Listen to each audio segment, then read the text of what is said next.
नमस्कार साथियों, स्वागत है आप सभी का हमारी वेस्टरी क्लासेस में, जहां हमारा डेली का टॉपिक चल रहा है भारतीय संविधान या भारतीय राज्य व्यवस्था। तो इसी क्रम को आगे बढ़ाते हुए हम भारतीय राज्य व्यवस्था को देख रहे थे और किस तरीके से भारत में निर्वाचन हुआ, किस तरीके से भारत में ब्रिटिश साम्राज्य आता है और भारतीय स्वतंत्रता अधिनियम आता है। तो उसके बाद हम क्या देखते हैं कि भारत में क्या क्या हुआ कि हमने जैसे देखा था कि क्या देखा था हमने 1773 में रेगुलेटिंग एक्ट आता है और ये कब तक चलता है हमारे 1853 के चार्टर एक्ट तक। ठीक है, जहां पर ये शासन बच्चों किसका चल रहा था, यहाँ पर शासन चलता है ईस्ट इंडिया कंपनी का, इसका शासन चल रहा है। फिर इसके बाद क्या आता है 1858 का भारत शासन अधिनियम, और यहां से क्या हो जाता है, शासन ब्रिटिश क्राउन या ब्रिटिश महारानी के अधीन आ जाता है। कहां तक, भारतीय स्वतंत्रता अधिनियम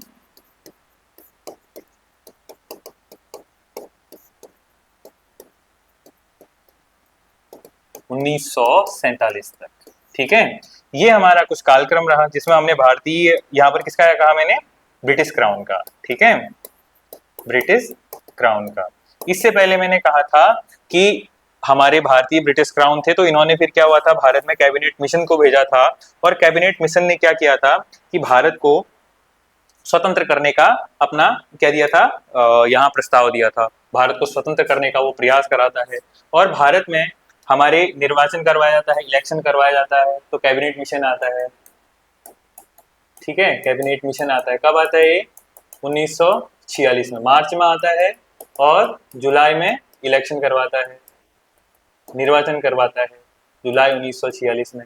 और यहाँ से क्या होता है, भारत में जब इलेक्शन करवाया जाता है तो हमारे मंत्री चुने जाते हैं और चुने जाने के बाद ये संसद में जाते हैं और संसद में जाकर भारत के लिए संविधान निर्माण के लिए संविधान सभा का गठन करते हैं। तो ये क्या करते हैं, संविधान सभा का गठन, जिसके बारे में हमने कल डिस्कस किया था। इसकी जो पहली बैठक है बच्चों, क्या है इसकी पहली बैठक, इसकी पहली बैठक कब हुई थी, ये हमने कल लिखा था 9 दिसंबर 1946 को हुई थी। सेकंड बैठक कब होती है, 11 दिसंबर 1946 को होती है। और यहाँ पर जो 9 दिसंबर की बात है, ये 9 दिसंबर को क्या होता है, हमारे अस्थायी रूप से संविधान सभा के अध्यक्ष चयन किया जाता है। ठीक है, संविधान सभा के यहाँ पर अस्थायी अध्यक्ष कौन थे, वो हमारे सच्चिदानंद सिन्हा।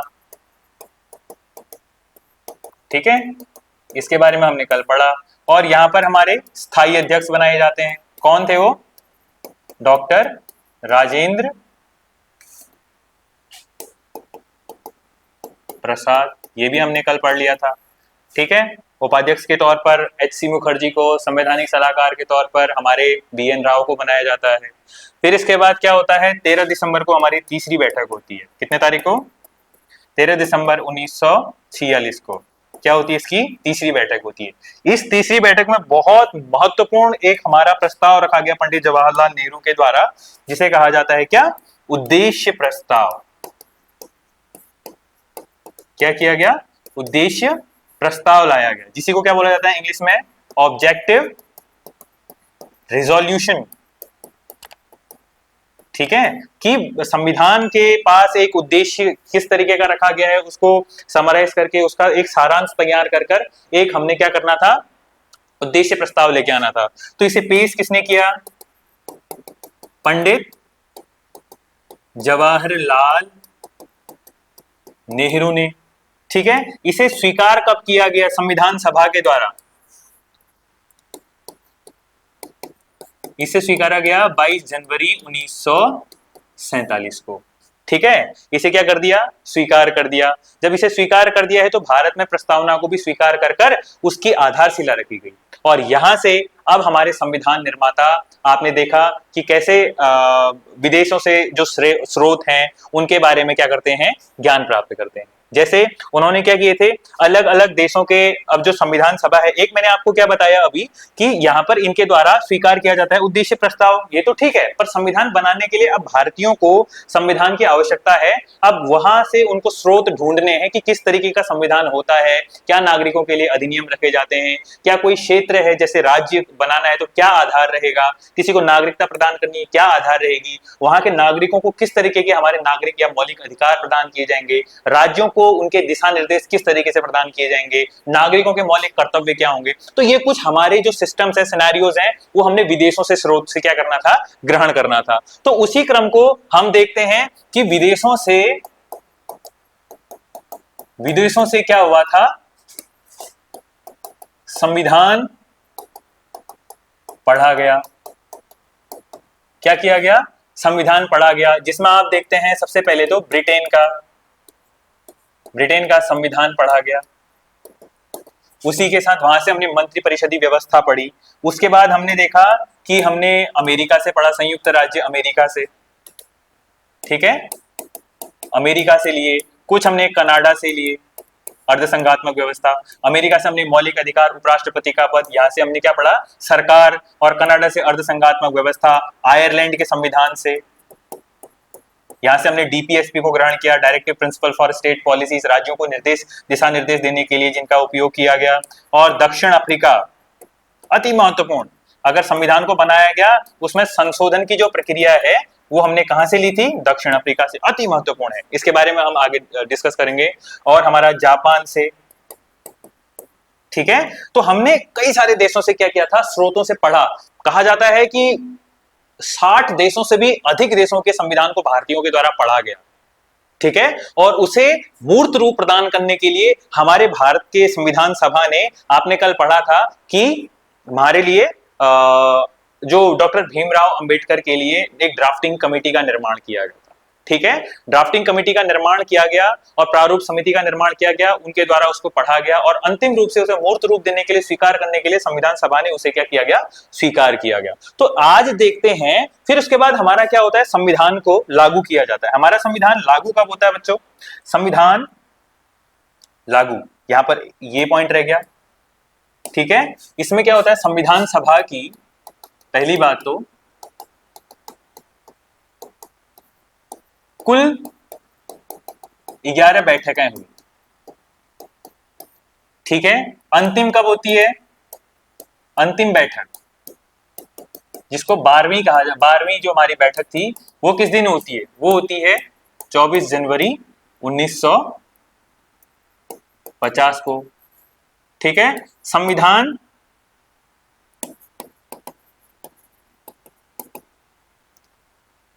पूर्ण, तो संविधान कब लिखा गया, संविधान लिखित तौर पर कब पूरा होता है, संविधान 26 नवंबर 1949 को पूरी तरीके से लिखा गया, जिसमें 2 वर्ष 11 माह और 18 दिन का समय लगा था, ठीक है। और उसी के साथ लगभग 64 लाख रुपए का इनका क्या हुआ था, खर्चा आया था, ठीक है। ये खर्चा हो गया। और मैंने क्या कहा, इसे लागू कब किया गया, 26 जनवरी 1950 को। 26 जनवरी को क्यों किया गया, क्योंकि कांग्रेस के लाहौर अधिवेशन में रावी नदी के किनारे पर उन्होंने कहा था कि हमारा भारत का स्वाधीनता दिवस हमारे द्वारा 26 जनवरी को मनाया जाएगा। अब भारत तो आजाद हो गया था 15 अगस्त 1947 को, पर हमारे भारत में एक उनको गणतंत्र व्यवस्था या लोकतांत्रिक जो व्यवस्था है उसे प्रदान करने के लिए हमारे जो संविधान को लागू किया गया 26 जनवरी को किया गया, ठीक है। अगला हमारा क्या कदम है कि मैंने कहा संविधान को निर्माण करने के लिए कई देशों से हमने क्या किया था, विदेशी स्रोतों को लिया और उन स्रोतों से अंत रूप से हमने अपने संविधान को मूर्त रूप प्रदान किया गया कि किस तरीके से संविधान को एक मूर्त रूप प्रदान किया जाए। तो इसी कड़ी को देखते हुए हमने देखा ब्रिटेन के संविधान को, बहुत महत्वपूर्ण है। जैसे हमारे भारत में, ब्रिटेन में ईस्ट इंडिया कंपनी पहले से ही निवास कर रही थी, पहले से ही ईस्ट इंडिया कंपनी थी ना। तो ईस्ट इंडिया कंपनी का काम क्या था भारत में, एक तो व्यापार करना, दूसरा उसी के साथ भारत को मंत्री परिषद व्यवस्था, राज व्यवस्था, उस चीज के बारे में अवगत कराना, ठीक है। तो हमने देखा कि किस तरीके से उसने इसको अवगत कराया था भारत को, ठीक है। भारत, तो हमने क्या किया कि ब्रिटेन जो हमारा संविधान है ब्रिटेन के संविधान से हमने पहले तो संसदीय व्यवस्था, संसदीय शासन प्रणाली, ठीक है, पार्लियामेंट्री सिस्टम, इसको हमने लिया था। विधि का शासन, आप जिस अभी किसी भी तरीके की अगर बात करते हैं तो सबसे पहले आपके लिए न्याय जो प्रक्रिया है सर्वप्रथम आती है, तो विधि का शासन, ठीक है, लॉ के बारे में। और विधायी प्रक्रिया, लेजिस्लेटिव जो प्रोसेसेस हैं वो हमने कहां से ली? ब्रिटेन से ली, बहुत महत्वपूर्ण है। एकल नागरिकता, सिंगल सिटीजनशिप, जैसे आप भारत के यदि नागरिक हैं तो आपके पास केवल भारत की नागरिकता है। यदि आप अमेरिका को देखते हैं तो वहां पर आपके पास एक राज्य की भी नागरिकता है, दूसरा उसी के साथ आपको संयुक्त राज्य अमेरिका की भी नागरिकता प्रदान की गई है। पर भारत में आपको केवल एक नागरिकता प्रदत्त है जो कि एकल भारत की नागरिकता आपके पास है, ठीक है ना। तो भारत की नागरिकता भी एकल नागरिकता है जैसे कि ब्रिटेन की है, तो वो भी हमने कहां से ली? ब्रिटेन से ली थी। अगला हमारा मंत्रिमंडल जो प्रणाली है, कौन सी प्रणाली? मंत्रिमंडल प्रणाली, मिनिस्ट्री, कैबिनेट। जैसे आप कैबिनेट सिस्टम क्या होता है? कैबिनेट में आप देखते हैं जैसे एक हमारे प्रधानमंत्री होते हैं, और प्रधानमंत्री के बाद आप हमारे गृह मंत्री देखते हैं, खाद्य मंत्री देखते हैं, विदेश मंत्री देखते हैं, रक्षा मंत्री देखते हैं। तो कई प्रकार के हमारे जो मंत्री होते हैं जो कि संविधान की कुल लोकसभा का 15% होते हैं, ठीक है। तो वो हमारे जो मंत्री परिषद है या मंत्रिमंडल जो प्रणाली है वो हमारी क्या है? ब्रिटेन से ली गई है। अगला द्विसदनीय व्यवस्था। अच्छा सर, द्विसदनीय व्यवस्था, बाइकैमरल सिस्टम, ये क्या होता है? जैसे आप लोकसभा देखते हैं, आप राज्यसभा देखते हैं, तो राज्यसभा और लोकसभा का संसद में होना ही द्विसदनीय व्यवस्था कहलाता है, ठीक है। तो हमारी द्विसदनीय व्यवस्था भी ब्रिटेन से ग्रहण की गई है। दूसरा हमारा देश है संयुक्त राज्य अमेरिका, जिसे हम कहते हैं यूएसए। तो यहां से हमने क्या लिया था? पहली बात, मूल अधिकार। मूल अधिकार मतलब फंडामेंटल राइट्स। जैसे नागरिकों के अधिकार क्या हैं, आपके नागरिकता के अधिकार क्या हैं? जैसे आप भारतीय नागरिक हैं, आपको समानता का अधिकार प्रदान किया गया, आपको स्वतंत्रता का अधिकार प्रदान किया गया है, आपको शोषण के विरुद्ध अधिकार प्रदान किए गए हैं। तो ये जो आपके अधिकार हैं समाज में रहने के, तो वो अधिकारिता आपको कहां से ग्रहण की गई? मूल अधिकार के अंतर्गत ग्रहण की गई थी। इसे हम भाग 3 में देखेंगे संविधान के, ठीक है ना। हमने ग्रहण कहां से की? संयुक्त राज्य अमेरिका से। अगला हम क्या कह रहे हैं? न्यायपालिका की स्वतंत्रता, ठीक है, लिबर्टी ऑफ द जुडिशरी। जैसे न्यायपालिका पर कभी कभी यदि भारत में संसद अपना क्या करे, स्तर ऊंचा करने का प्रयास यदि करती है, तो वहां पर क्या होता है? न्यायपालिका उन पर लगाम लगाने का काम करती है, तो उन्हें पृथक किया गया है संविधान में, ठीक है ना। तो न्यायपालिका को कार्यपालिका से पृथक करना ही हमारा क्या है? न्यायपालिका की स्वतंत्रता है। तो वह हमने कहां से ग्रहण की? हमारे अमेरिका से। अगला हमने वहां से क्या ग्रहण किया? अगर बच्चों कोई पॉइंट अगर आपको समझ में नहीं आएगा तो नीचे कमेंट बॉक्स में जरूर लिख के दीजिएगा, मैं उसे दूसरे दिन उसको दोबारा से सही करने का प्रयास करूंगा, ठीक है। और ध्यान दीजिएगा उनके द्वारा न्यायिक पुनरावलोकन, ठीक है, जुडिशियल रिव्यू कहा जाता है इसे। रिव्यू जैसे आप पढ़ते हैं, आपने पढ़ने के बाद आज नोट्स बनाए, अब इन्हें कभी देखा ही नहीं, ठीक है, देखेंगे कब? जब एग्जाम होगा। तो उस समय आप क्या करते हैं? रिव्यू करते हैं, पुनर्अवलोकन करते हैं, ठीक है, रिव्यू करना। तो संविधान में पुनः अवलोकन, किसी दिए गए न्याय को दोबारा से देखना, हमारा न्यायिक पुनरावलोकन कहलाता है। ये भी हमने कहां से लिया? संयुक्त राज्य अमेरिका।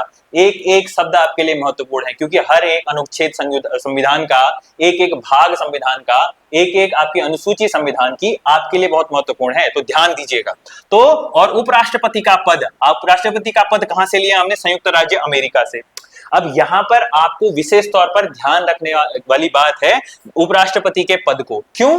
क्योंकि वर्तमान में जो हमारे जगदीप धनखड़ जी हैं, श्री जगदीप धनखड़ जी, उनके द्वारा अपने पद पर क्या दिया गया है? इस्तीफा प्रदान कर दिया गया, जिस कारण क्या हुआ है? हमारा उपराष्ट्रपति का पद अभिरिक्त है। इलेक्शन होने उसमें सितंबर में आ गया इलेक्शन कमीशन के द्वारा। तो उपराष्ट्रपति का जो पद है वो हमने कहां से लिया? संयुक्त राज्य अमेरिका से। अगला, राष्ट्रपति पर महाअभियोग। महाअभियोग का अर्थ क्या होता है? इम्पीचमेंट।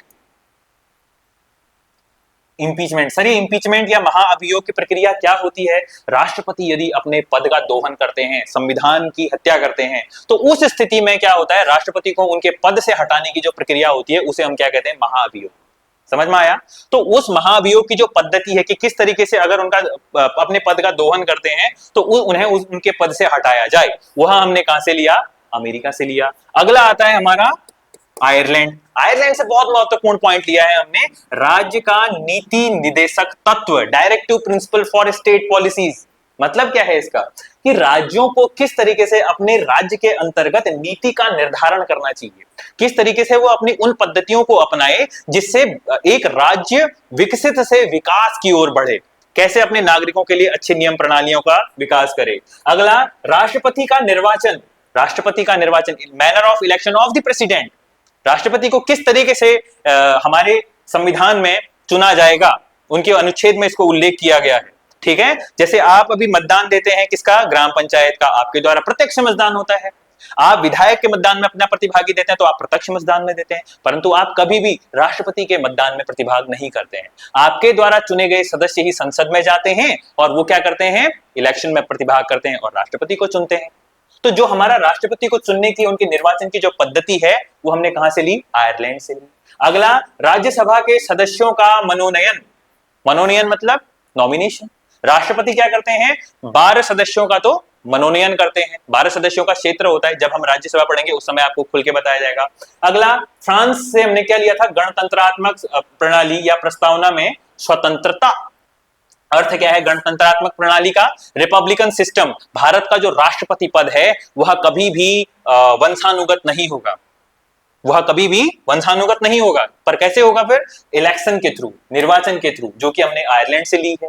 और उनका जो पद गणतंत्रात्मक होगा वो हमने फ्रांस से ली। बहुत महत्वपूर्ण बिंदु आपको बताए जा रहे हैं, तो ध्यानपूर्वक नोट कीजिए और आगे बढ़िए, ठीक है ना। अगला है कनाडा। कनाडा, कनाडा से क्या लिया हमने, अर्ध संघात्मक सरकार, क्वासी फेडरलिज्म बोला जाता है। इसका मतलब क्या है सर, जहां पर राज्य और केंद्र दोनों को शक्ति दी गई है, संघ या केंद्र दोनों को शक्ति दी गई है, राज्य और केंद्र दोनों को शक्ति दी गई है।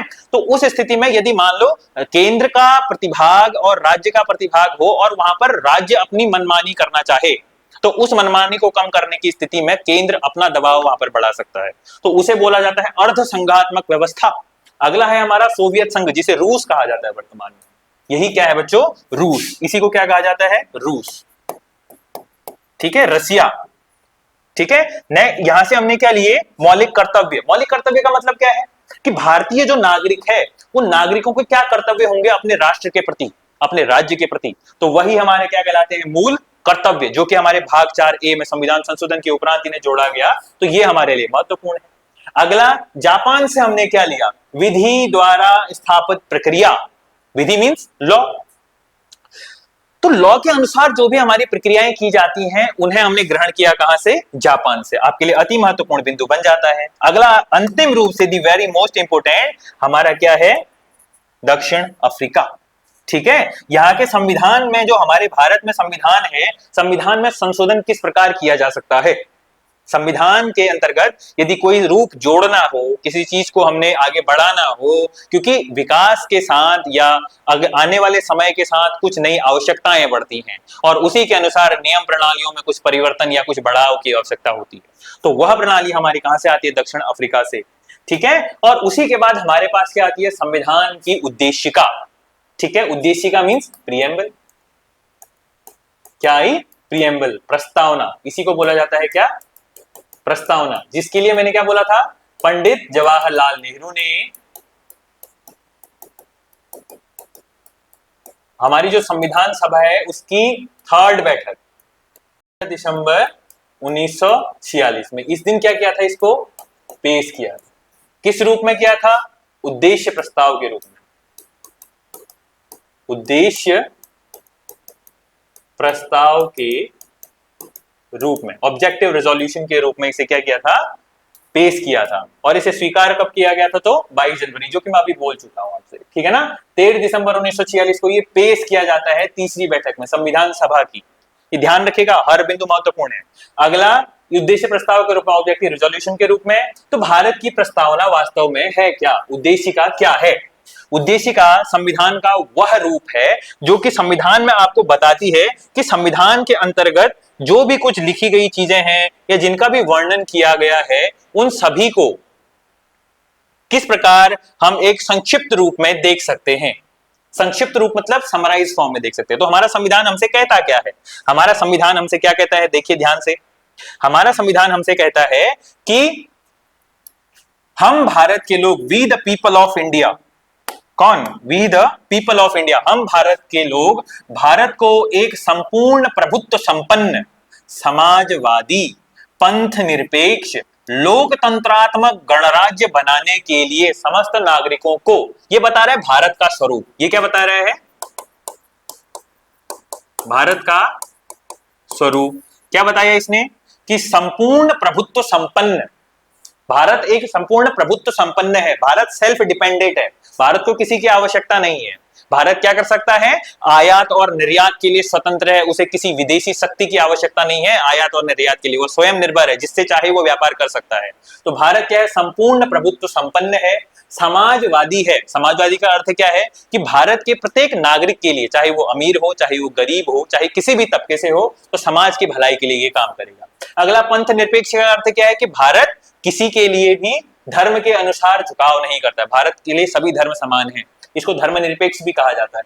और यह लोकतंत्रात्मक गणराज्य, मतलब डेमोक्रेटिक रिपब्लिकन सिस्टम, जहां पर आप निर्वाचित करके अपने नेता को चुनते हैं, दूसरा अपने राष्ट्रपति को चुनते हैं, ठीक है। और बनाने के लिए नागरिकों में सामाजिक, आर्थिक और राजनीतिक न्याय। तो यहां पर कितने प्रकार का न्याय है, ध्यान दीजिएगा, न्याय 3 प्रकार का। कितने प्रकार का न्याय है, 3 प्रकार से। कौन कौन सा, सामाजिक, आर्थिक और राजनैतिक। ये पूछा जाता है कि हमारी प्रस्तावना में कितने प्रकार की न्याय का वर्णन किया गया है। विचार, अभिव्यक्ति, विश्वास, धर्म और उपासना की स्वतंत्रता, लिबर्टी। आपको स्वतंत्रता कितने प्रकार से दी गई है, ये 5 प्रकार से दी गई है। ये 5 प्रकार कौन कौन से हैं, ध्यान से देखिए। विचार, देखो विचार, अभिव्यक्ति, विश्वास, धर्म, उपासना की आपको स्वतंत्रता है। आप जो सोच सकते हैं उसे आप अभिव्यक्त कर सकते हैं। If you are taking a thought then you can write, आप लिख सकते हो, आप पूछ सकते हो कि अभिव्यक्त कर सकते हो उसे, तो आपके पास ये क्या है, स्वतंत्रता। और आप विश्वास कर सकते हो, आपके अंदर विश्वास करने की, बिलीव करने की क्या है, स्वतंत्रता है। और किसी भी धर्म को आप अपना सकते हो, आप अपने धर्म के अनुसार अपना आचरण अपना सकते हो। अगला उपासना, अगर आप धर्म को अपना रहे हो तो किसी भी ईश्वर को आप अपना सकते हो, चाहे वो हिंदू, मुस्लिम, कोई भी हो, तो आप स्वतंत्र हो। प्रतिष्ठा और अवसर की समता, समता किसकी है आपके पास, प्रतिष्ठा, आपका स्टेटस और अपॉर्चुनिटी, 2 प्रकार की यहां पर समता मिलती है। समता मतलब इक्विलिटी। ये कितने प्रकार की है, 2 प्रकार की। कौन कौन सी, प्रतिष्ठा और अवसर की स्वतंत्रता प्राप्त करने के लिए, तथा उन सब में व्यक्ति की गरिमा और राष्ट्र की एकता, अखंडता को सुनिश्चित करने वाली बंधुता। बंधुता मीन्स क्या होता है कि आप अपने धर्म के प्रति आरूढ़ न हो जाएं, आप सभी भाइयों को, चाहे हिंदू हो, चाहे मुस्लिम हो, चाहे सिख हो, ईसाई हो, आप धर्म विभेद न करें, आप बंधुता, भाईचारे के साथ अपनी दिनचर्या को बढ़ाएं। दृढ़ संकल्पित होकर अपनी इस संविधान सभा में आज तारीख संविधान की क्या लिखी गई है, इसमें 26 नवंबर 1949 को क्या किया गया है, एतद द्वारा संविधान को अंगीकृत किया गया, अडॉप्ट किया गया, इनेक्ट किया गया, अधिनियमित किया गया और आत्मर्पित किया। आत्मर्पित मतलब गिव टू अवर सेल्फ, हम खुद को देते हैं। किस दिन, 26 जनवरी। तो इसमें दिनांक कौन सी है, 26 नवंबर 1949, क्योंकि इस दिन संविधान हमारा बन चुका था, निर्माण पूरा हो चुका था, ठीक है। तो इस दिन क्या होता है, कहा हमने, इस दिन हम क्या करते हैं, इस दिन हम क्या करते हैं, इसको करते हैं अंगीकृत और अधिनियमित और आत्मर्पित। आत्मर्पित का मतलब क्या होता है, गिफ्ट ओवर सेल्फ, हम खुद को देते हैं, ठीक है। अडॉप्ट करते हैं, इसको अपनाते हैं, अधिनियमित करते हैं, अपनी रोज दिनचर्याओं में अपनाएंगे, तथा आत्मर्पित खुद को देते हैं, ठीक है। तो ये हमारी संविधान में क्या कहती है, हमारी प्रस्तावना कहती है, जो कि हम पूरे संविधान को पढ़ने के बावजूद हम जो पाते हैं, या आप हमारी उद्देश्य का प्रस्तावना को पढ़ते हैं तो आपको ये सभी प्रक्रियाएं कहां मिलती हैं, हमारे संविधान के रूप में मिलती है, ठीक है ना। तो इसी के रूप में हम क्या देखते हैं, भारतीय प्रस्तावना को देखते हैं। तो हमने क्या देखा, शक्ति का स्रोत क्या है, यहां पर आप शक्ति का स्रोत बताएंगे, क्या है शक्ति का स्रोत, हम भारत के लोग, हम भारत के लोग, ये क्या है इसके शक्ति का स्रोत, ठीक है। और यहाँ पर संविधान में ध्यान रखिएगा, यहाँ पर मैंने आपको एक शब्द नहीं बताया कि हम भारत के लोग भारत को, ध्यान दीजिएगा, भारत के लोग भारत को, तो भारत शब्द क्या है यहाँ पर, भारत शब्द का 2 बार प्रयोग किया गया है, ठीक है। यहां 2 बार भारत का इस्तेमाल किया गया है, प्रयोग किया गया है, 2 बार भारत शब्द का प्रयोग किया गया है, क्योंकि हम भारत के लोग भारत को एक संपूर्ण प्रभुत्व संपन्न साम्राज्य बनाने, लोकतांत्रिक गणराज्य बनाने के लिए, ठीक है, उस तरीके का। नागरिकों को मैंने बताया कितने तरीके की आपको न्याय मिल रहा है, 3 प्रकार की, कौन सी, सामाजिक, राजनीतिक और आर्थिक रूप से। स्वतंत्रता 5 प्रकार की, कौन कौन सी, विश्वास, अभिव्यक्ति, विश्वास, विचार, अभिव्यक्ति, विश्वास, धर्म, उपासना की स्वतंत्रता मिलती है। और अगला आपको समता कितने प्रकार की मिलती है, आपको 2 प्रकार की, ठीक है, 2 प्रकार की, कौन कौन सी, एक तो आपको प्रतिष्ठा और एक बार अवसर की। फिर इससे संबंधित हमारे 2 केस आते हैं अंतिम रूप से, तो 2 केस हैं, ये क्या कहते हैं हमारे संविधान के बारे में, कि सबसे पहले कहा गया बेरूबाड़ी केस में, इन्होंने क्या कहा, इसके अनुसार प्रस्तावना संविधान का भाग नहीं माना गया, कि संविधान का यह भाग नहीं है, this is not a part of Indian constitution. कब बताया गया, 1960 में। फिर क्या होता है, केशवानंद भारती बनाम केरल राज्य का केस चल रहा होता है, तो संघ में इस बात की भी पुष्टि की जाती है, क्या संविधान की प्रस्तावना में हम पुनः विचार कर सकते हैं। तो इसमें कहा गया 24 अप्रैल 1973 को कि संविधान का हमारा जो भाग है वो क्या है, प्रस्तावना संविधान का एक भाग है, this is a part of Indian constitution and it can be amendment, या इसमें संविधान संशोधन किया जा सकता है, ठीक है, किसमें, प्रस्तावना में। तो ये केशवानंद भारती केस अति महत्वपूर्ण है, क्योंकि भारत की सबसे अधिक 13 जजों वाली बेंच को यहीं पर हमारा आया था, ठीक है, सबसे बड़ी जो बेंच बैठती है हमारी केशवानंद भारती केस में बैठती है, ठीक है। तो यह याद रखने वाली बेंच है, यह हमारा केस याद रखने वाली बात है। और अगला क्या है, इसी में कहा गया कि संविधान का प्रस्तावना हमारा भाग है। बहुत महत्वपूर्ण प्रश्न आपको बताए गए हैं, तो इन्हें ध्यान दीजिए, ठीक है ना। अगला क्या कह रहा है इसमें ये, कि मैं यहां पर एक कथन लिखाता हूं आपको, एक कथन लिखिए, तो इसी आधार पर कि आपको संविधान क्या चीज बता रहा है, कि आपकी प्रस्तावना जो उद्देशिका है वो आपको भारत के सभी कुछ डिटेल दे रही है। क्या डिटेल दे रही है, कि आपको न्याय भी मिल रहा है, आपको स्वतंत्रता भी मिल रही है, समता भी मिल रही है। तो इस आधार पर क्या कहा गया कि ठाकुरदास भार्गव द्वारा, किसके द्वारा,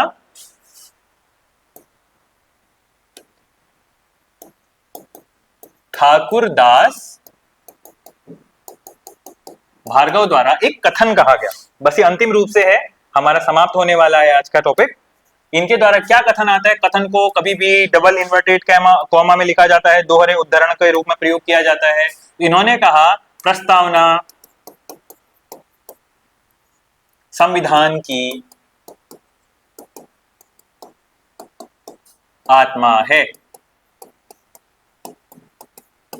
ठीक है, प्रस्तावना किसकी आत्मा है, हमारे संविधान की। कहा किसने, ठाकुरदास भार्गव ने। यही हमारा अति महत्वपूर्ण टॉपिक यहाँ पर के लिए बन जाता है। तो आज हमने देखा कि भारतीय संविधान के विदेशी स्रोत क्या थे और प्रस्तावना क्या कहती है। आगे हमारा संविधान की प्रमुख अनुसूचियां आएंगी जो कि 12 है, वर्तमान में पहले 8 थी, उसके बारे में हम पढ़ेंगे। फिर संविधान के प्रमुख भागों के बारे में पढ़ेंगे। तब तक के लिए हमारे साथ बेसिक क्लासेस में जुड़े रहिएगा। आज के लिए इतना ही पढ़ते हैं। बहुत बहुत धन्यवाद।